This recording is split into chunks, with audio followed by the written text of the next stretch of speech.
Gravando, 3, 2, 1, gravando, 3, 2, 1, gravando, estamos testando. Foi? Amém. Quando nós, quando nós entendemos quem é o Senhor Jesus, normalmente é sempre através de experiências.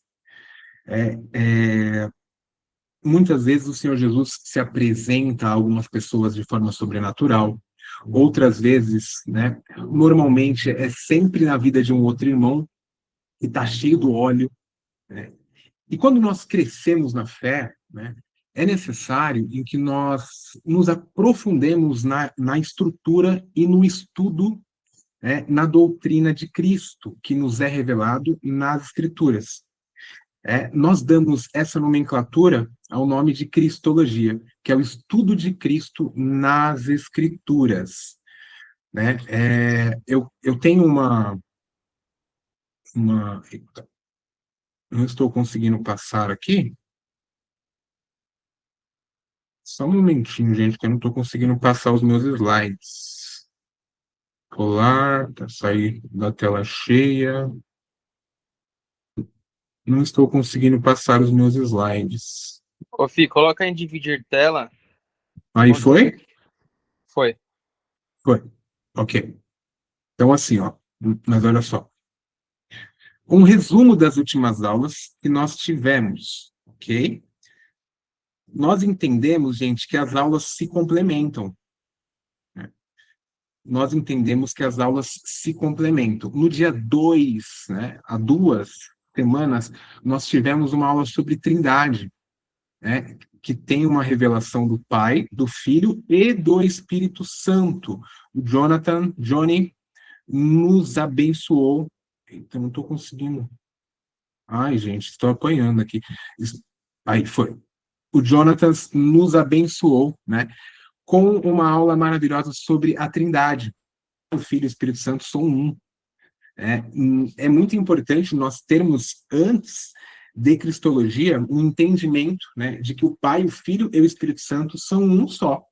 Na semana passada, nós tivemos a suficiência das Escrituras. Nós entendemos, né, na nossa confissão de fé, de que a pauta da nossa fé está toda doutrinada nas Escrituras Sagradas. E de que a palavra de Deus é a nossa forma de conduta nos dias de hoje. Como que eu sei, por exemplo, se eu chegar numa outra denominação, se eu receber um convite de um irmão, falar assim, ó, eu quero que você vá no domingo visitar a minha igreja. Aí nós chegamos lá, e aí nós começamos a ouvir uma série de coisas que estão fora da palavra de Deus, ou uma série de coisas que estão fora do contexto bíblico que está naquele texto sagrado. Né? Nós não podemos confiar em coisas que estão fora, né, da suficiência das escrituras. A base dela é que a escritura ela ela fala dentro, né? Ela nos conduz, ela é a nossa base, a suficiência das escrituras. E hoje eu, né, a quem estás aqui, vou ilustrar um pouquinho sobre Cristologia, o estudo da pessoa de Cristo, um aprofundamento de Jesus nas Escrituras. Amém? Amém? Tipo, entenderam? Quem esteve presente nas 3 aulas aí, dá um joinha aí, ó. Quem esteve presente nas 3 aulas. Amém, amém. A Larissa, amém, amém. Muito importante, gente. Nós estávamos conversando na possibilidade de conseguirmos diplomas também ao final dos módulos. Isso é muito importante, gente. Eu vou deixar algumas referências de material de apoio, né, caso alguém queira se aprofundar um pouco mais nos temas. Ok? Esse primeiro livro é o Mero Cristianismo, do C.S. Lewis, que ele embasa, assim, tipo, um pouquinho sobre apologética e sobre a centralidade de quem é o Senhor Jesus. Ele tem, nessa base aqui, o famoso argumento, né? Então, as 3 opções de Lewis. Ele diz que Jesus ou é louco, ou ladrão, ou realmente ele é o Senhor dos Senhores. Gente, se nós formos pensar assim, um monte de homem, um monte de pescador, saindo lá do Mar da Galileia, cheirando a peixe, todo mundo lá o dia inteiro pescando, lavando rede. E Jesus confia a sua mensagem nessas pessoas, em 12 homens. Não tinha como ter sucesso isso, a menos que ele fosse Deus.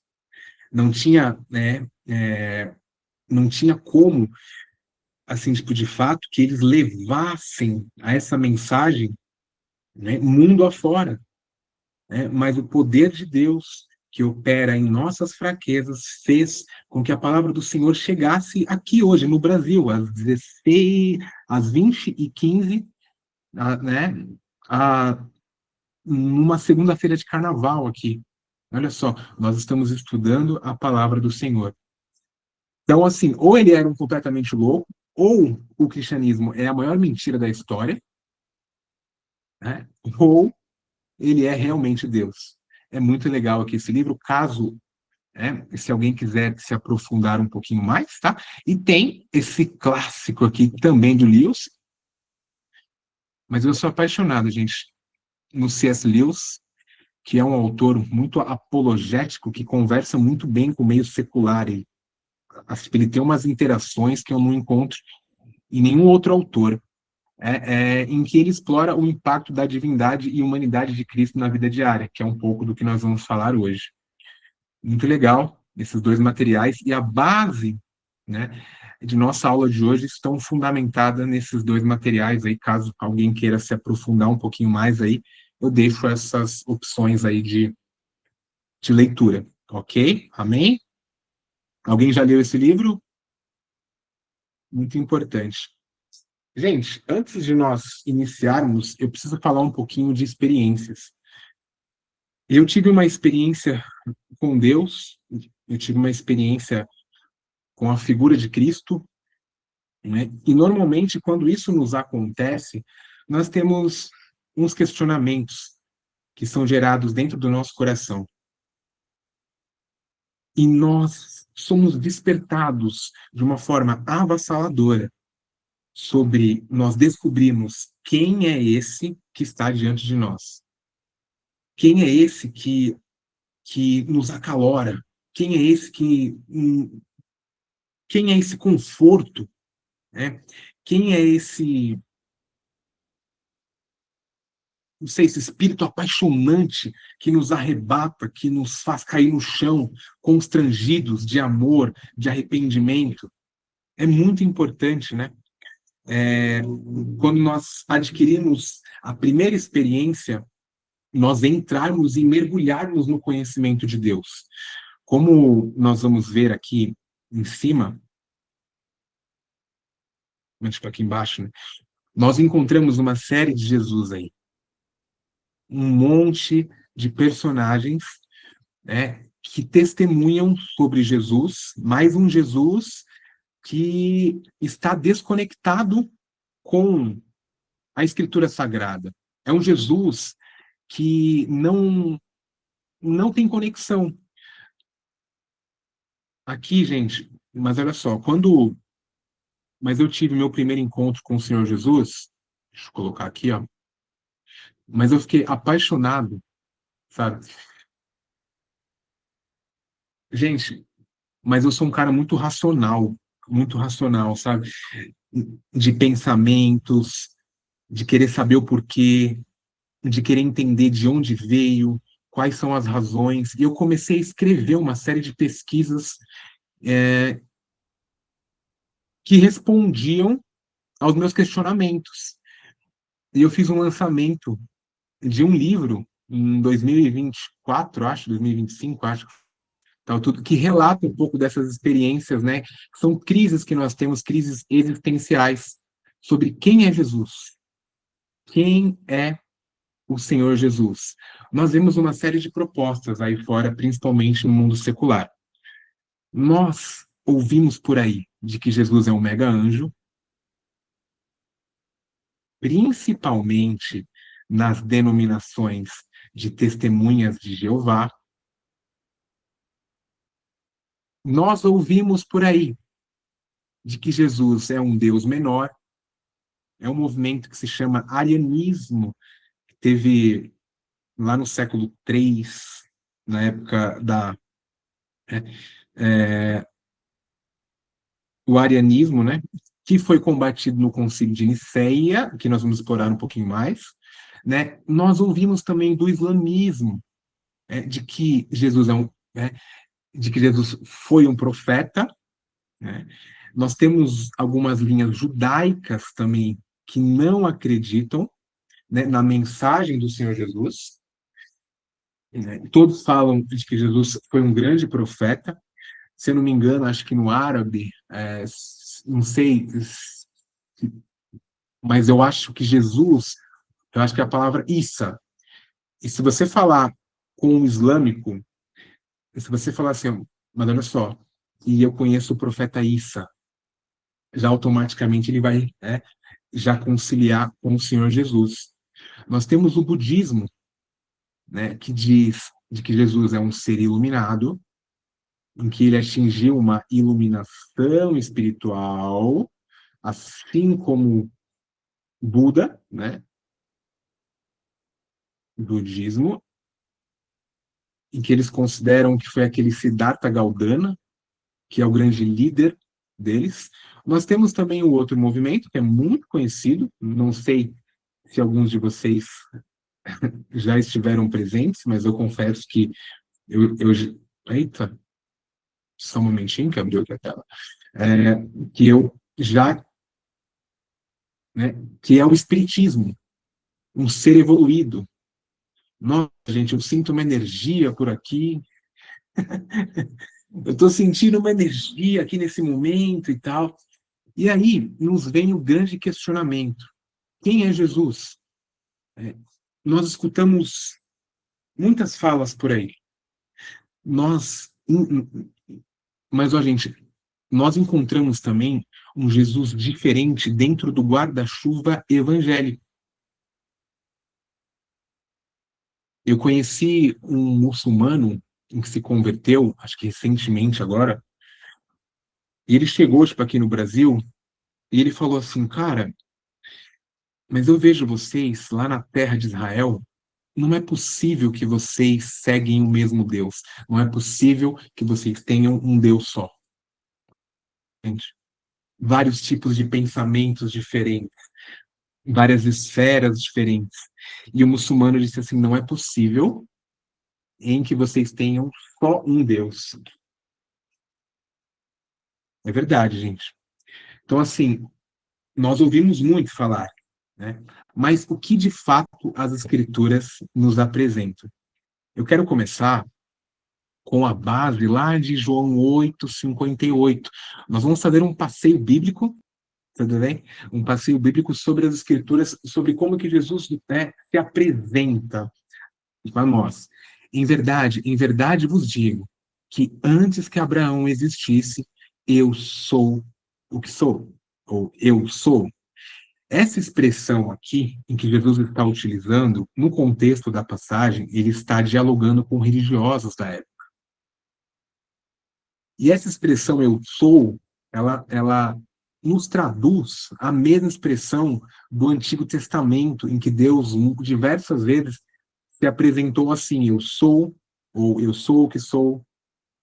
E aí ele se apresenta dessa forma, eu sou o que sou, expressando a sua divindade através de sua fala.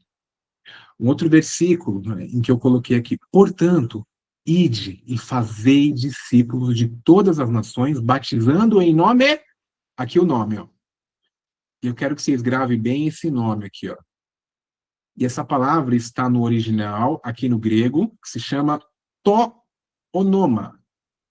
To, mas onoma. Nós entendemos que essa passagem ela não está em nomes, ou seja, não está no plural, está no singular. Olha só, um primeiro indício sobre quem é Jesus. Ele diz assim, batizando em nome do Pai, do Filho e do Espírito Santo. Normalmente, se fossem 3 pessoas, eu acredito que o Johnny deve ter discorrido isso muito bem na primeira aula, nós entenderíamos como nomes, os nomes de Pai, Filho e Espírito Santo. Mas aqui Nós já vemos um singular ali, nome, correlacionando e entendendo de que Jesus inicia uma revelação de que ele, o Pai, de que o Pai, o Filho e o Espírito Santo são um só. Nós entendemos isso, né? O Evangelho ele é pregado e ele começa a se propagar até que o Evangelho chega aos gentios. Aos gentios. Ele chega ao mundo gentílico. Quando ele chega, especialmente nas localizações de fala grega, onde tem um poderio romano, houve desde o começo uma tentativa de sistematização para descrever quem é a pessoa de Cristo, quem é a figura de Cristo. Aqui nós já estamos numa idade um pouquinho mais avançada na história primitiva da igreja. Nós estamos lá no ano 100, então muito provavelmente nenhum dos apóstolos estavam vivos. Poucas testemunhas oculares ali tinham estado com o Senhor Jesus. E aí, nesse momento, começam a se propagar uma série de heresias e uma série de mentiras, onde nós vimos em que a autoridade e a divindade e a pessoa de Jesus foi, nesse momento, colocada em xeque sobre quem é realmente, de fato, Jesus. E dois concílios, na história da igreja foram muito importantes para responder a este questionamento. Dois concílios. Aqui,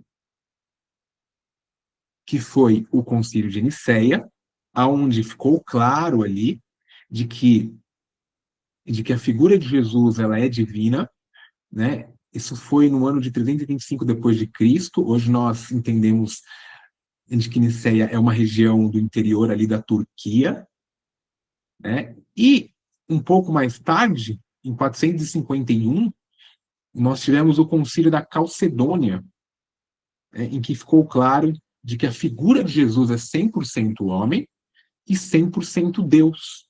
É um termo teológico em que nós que é uma encarnação hipostática. Aí aqui eu coloquei duas fotos de inteligência artificial, que essas figuras meio, não sei, essas figuras meio místicas aqui ficou meio estranho, mas é só para ter uma ideia, né, de que os concílios, né, mas eles meio que decidiram, em certos momentos, a história da igreja primitiva.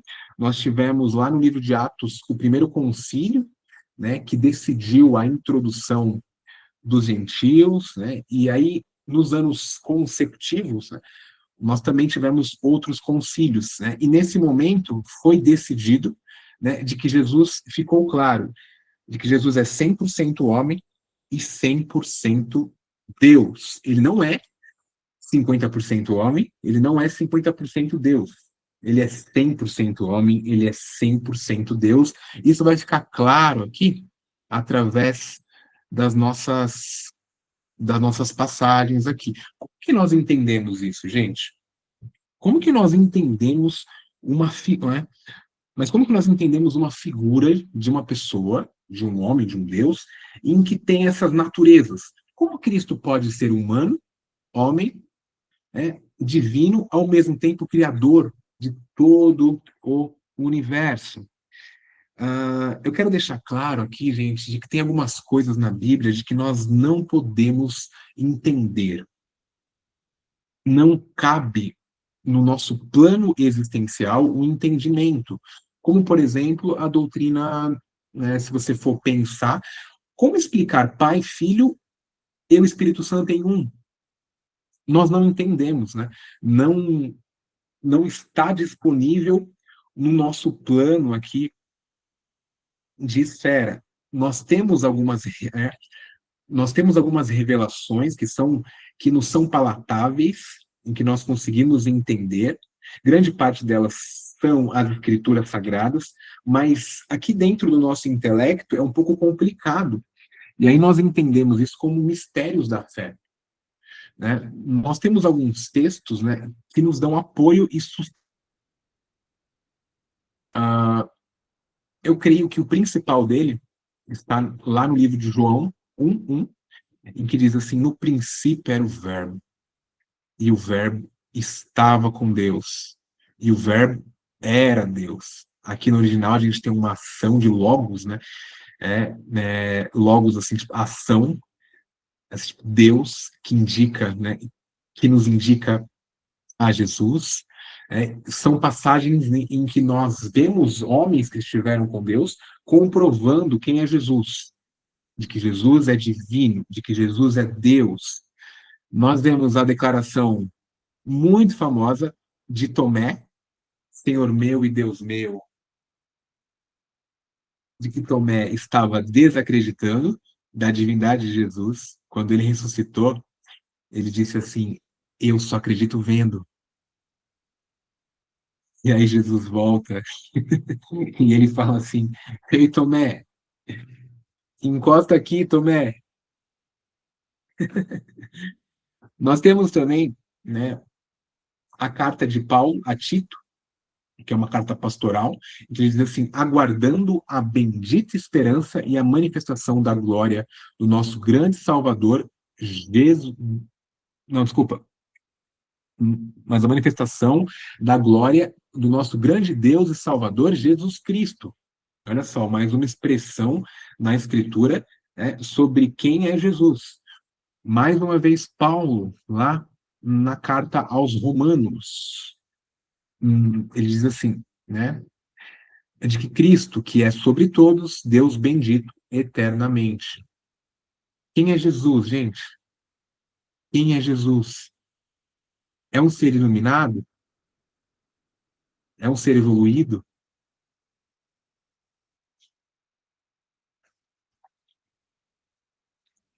Ele também foi humano, mas ele passou por todas as tentações que nós passamos hoje. Ele sabe exatamente de todas as coisas que nós sofremos.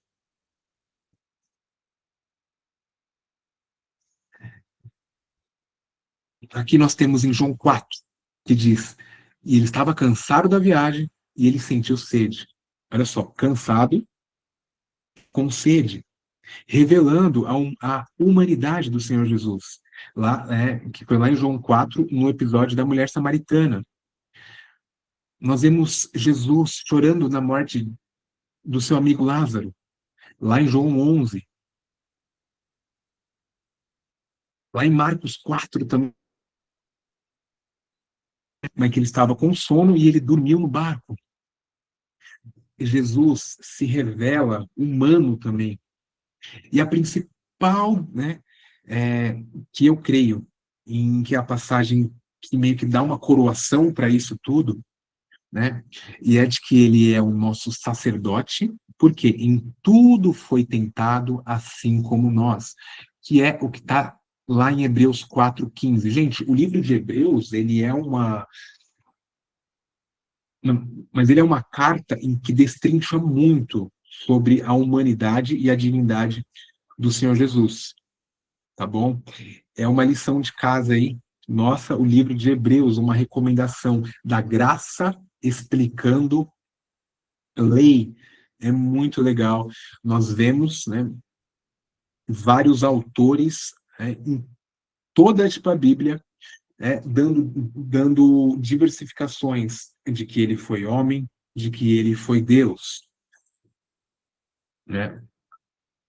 Quem é Jesus?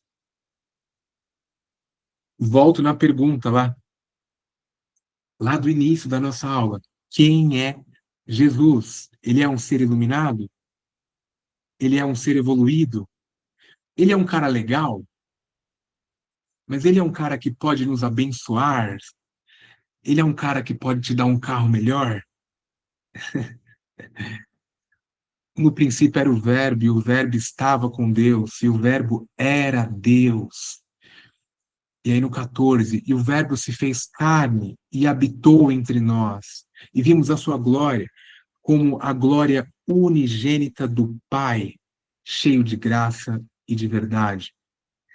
No começo do capítulo, João fala sobre o Verbo. Lá no versículo 14, né, ele diz que esse Verbo se fez carne e habitou entre nós. Deus esteve entre os homens, e isso é a coisa mais esplêndida e mais poderosa que já aconteceu em toda a história da humanidade. O Deus encarnado no meio dos homens. O Deus se rebaixou, andou no meio de nós, andou conosco, nos ensinou, nos salvou. Não sei você, mas essa é a história mais incrível. É, quando nós pensamos lá nas outras religiões que eu coloquei lá no começo da aula, né, nenhum líder espiritual disse e afirmou: Eu sou o caminho, a verdade e a vida. Jesus afirmou isso. Jesus se apresentou como Deus, como eu sou o que sou. Se você for lá no túmulo de Allan Kardec, se não me engano, acho que é lá, mas acho que é na França. Se você for lá, você encontra lá ele lá. Se você for lá na Índia, você encontra o túmulo de Buda. Se você for, né, é, se, é, se você for em Meca, você encontra, né, lá o túmulo de Maomé. Agora, se você for no túmulo de Jesus, você não vê nada. Quem é Jesus? 100% homem, 100% Deus. A coisa mais extraordinária que aconteceu na Terra. Deus encarnou, andou conosco, nos ensinou formas, condutas de como conduzir a vida. Aqui, nós temos uma expressão, graça e verdade. É uma característica muito forte, muito peculiar do Senhor Jesus. Graça e verdade. As duas coisas nele andam juntas. Muitas vezes em nós divergimos ela. Um exemplo, a verdade. Um exemplo muito besta. Ah, vou falar aqui do Caio, vai. Caio, esse roupão que você tá é ridículo. É horrível. Tudo bem, gente? Mas hipoteticamente, eu nem sei se ele tá de roupão ou não. Eu estou na verdade. Mas eu estou na verdade, mas sem graça. E a verdade sem a graça destrói. A verdade sem a graça destrói. São contrastes. Se eu apresento aqui, tipo, a verdade, algum de vocês, se eu pego, não sei, vai, vou dar um exemplo aqui. Mas eu vi fulano pecando diante de uma situação e tal, tudo, e eu chego e eu cobro, sabe, dou uma voadora no pescoço dele com tudo e falo, você fez isso, isso, isso, isso, isso, isso. É a verdade sem a graça. Legalismo. Mas o outro lado também é válido. A graça sem a verdade, ela gera liberalismo. Tá tudo bem, amigo, continua aí. Tudo bem. Tudo bem. Se você fez um pecado aqui agora, não sei se você cometeu um pecado, tá tudo certo, sabe? Tipo, Jesus já veio, já pagou os seus pecados, tá tudo certo. É liberalismo. São dois contrastes em que muitas vezes nós não temos sabedoria, ao conversar com um irmão, ao conversar com uma outra pessoa. Já o 100% homem e o 100% Deus, ele era cheio de graça e de verdade. Mas olha que beleza.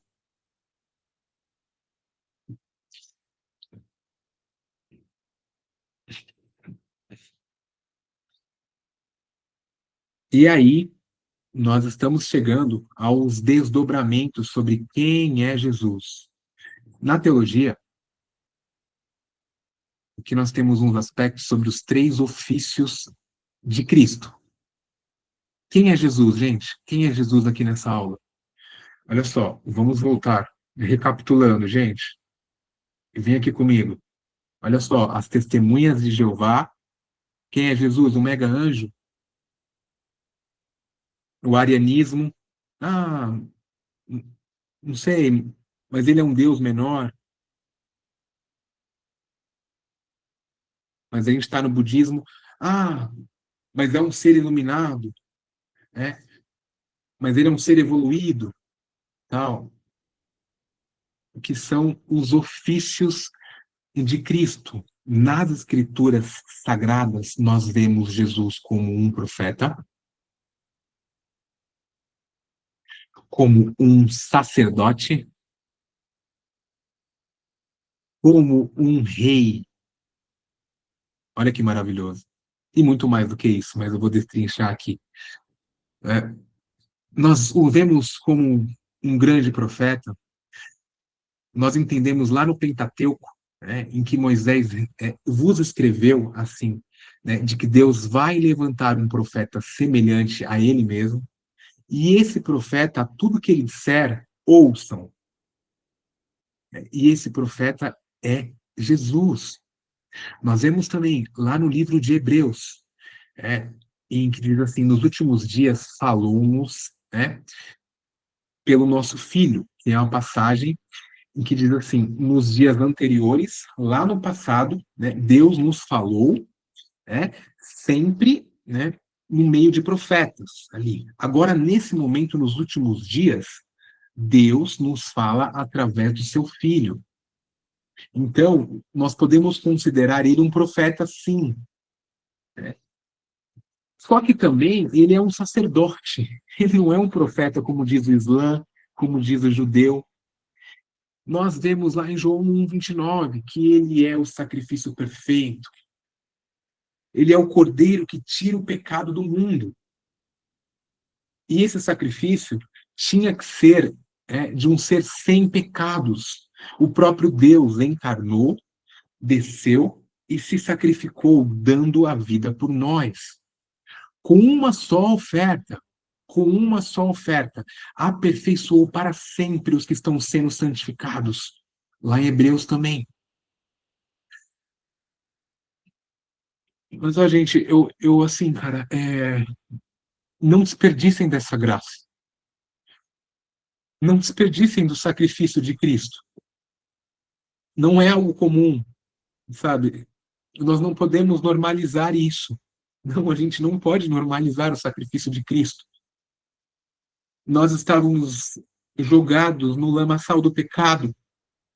Nós estávamos mortos em nossos próprios delitos. E aí Cristo se colocou na frente por você. Ele, santo, perfeito, se sacrificou. Isso faz dele um sacrifício perfeito. Mas nós também vemos ele como um rei.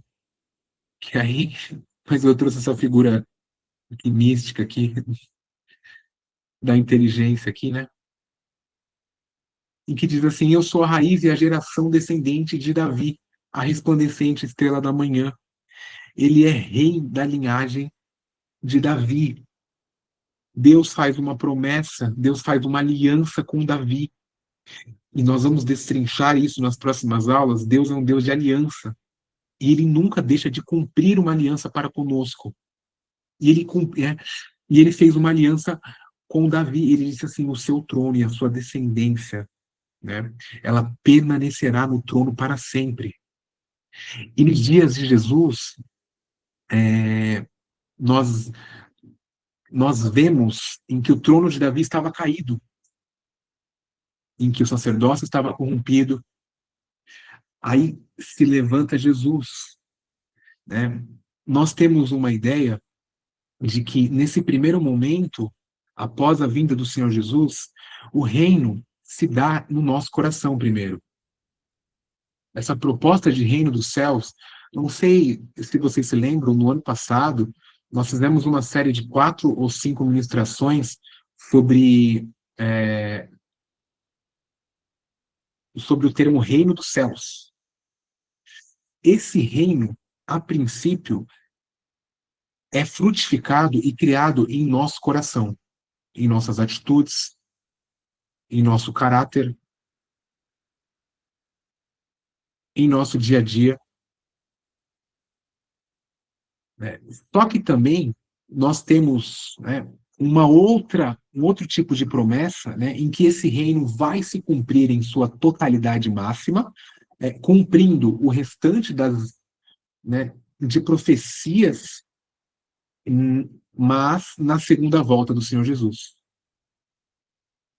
Então, deixa eu ver se eu consigo baixar isso aqui que está mandando. Aí, aqui, ó. Jesus é rei, Jesus é sacerdote, Jesus é um profeta, mas ele também é um pastor. Vocês se lembram lá de João 10? Eu sou o bom pastor. Eu sou um bom pastor. E o bom pastor, ele dá a vida, ele entrega a sua vida. Esse é o bom pastor. Mas Jesus também é um mestre. Jesus é tudo. Nós vemos Maria quando quando ela encontra Jesus num outro plano, né, após a crucificação. A primeira palavra que ela utiliza é Rabi, que tem o significado de mestre. Jesus é mestre, é um apóstolo também, que dá direção, que dá os níveis de comissionamentos, que faz implantação de igrejas. Quem é Jesus, gente? Quem é Jesus? Ele não é um ser legal. Toda a escritura aponta para Jesus. Toda a escritura aponta para Cristo. Gente, aqui, ó, mas eu coloquei algumas fotos e aí, tipo, algumas páginas do meu livro, em que esses questionamentos foram respondidos nos estudos das escrituras. Mas olha só, o judaísmo, o islamismo, os evangélicos, que têm uma capa ali muito grande, né?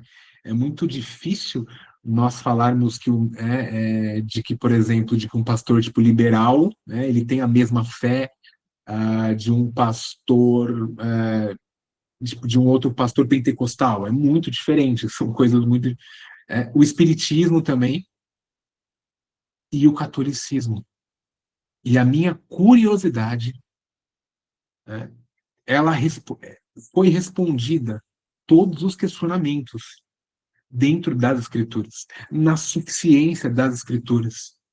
E eu preciso falar isso para vocês, gente, de que toda a escritura aponta para Cristo, de que tudo que vocês leem há um plano que vai apontar a figura na divindade e na humanidade do Senhor Jesus. E eu encerro aqui, gente, né, com essa palavra aqui, né, do Senhor Jesus. Siga-me. Só isso. Siga-me. Venha do jeito que você está. Venha do jeito que você está em pecado. Venha do jeito que você está sujo, fedido, assim com uma série de questões. Venha me seguir, que eu sou poderoso, e eu transformo pessoas. Eu sou cheio de graça e de verdade, o autor e consumador da nossa fé. Gente, à tarde, hoje, eu estava conversando com uma pessoa, à tarde, e eu estava falando para ela sobre a suficiência da pessoa de Cristo.